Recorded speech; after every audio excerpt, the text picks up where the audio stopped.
Oke teman-teman, pertanyaan yang pertama, ini saya jarang banget ya sekarang upload video karena ya baru sempet aja teman-teman ya. Ya akhir-akhir ini agak sibuk juga, terus juga cuacanya ya kurang mendukung gitu teman-teman. Jadi bising ke audionya. Oke, pertanyaan yang pertama ya. Bang, kenapa perut bunyi kalau habis makan ataupun minum? Nah ini ya, ciri khasnya orang yang terkena gangguan asam lambung, GERD, anxiety, psychosomatic disorder. Sebenarnya untuk perut bunyi itu sebenarnya hal yang wajar teman-teman ya. Coba flashback sebelum kalian terkena gangguan asam lambung, GERD, anxiety, psychosomatic. Dulu pernah gak ya teman-teman, perut kalian itu bunyi ketika lapar, ketika kembung, ketika masuk angin, perut kalian itu pasti bunyi teman-teman ya.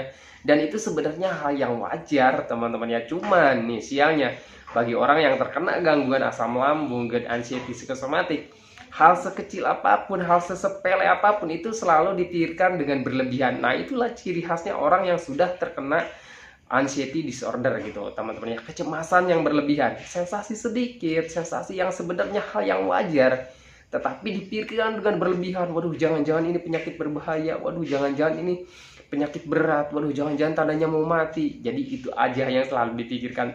Jadi pikirannya selalu meniti ke hal-hal yang negatif, hal-hal yang membuat kita takut, membuat kita tegang. Itulah permainan pikiran teman-teman ya.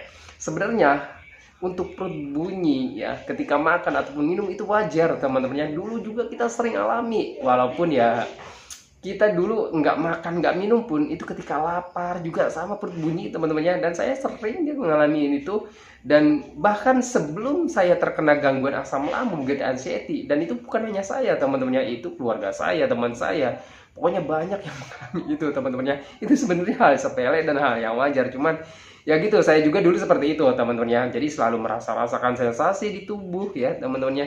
Ya terutama di bagian perut, di bagian dada gitu teman-teman ya.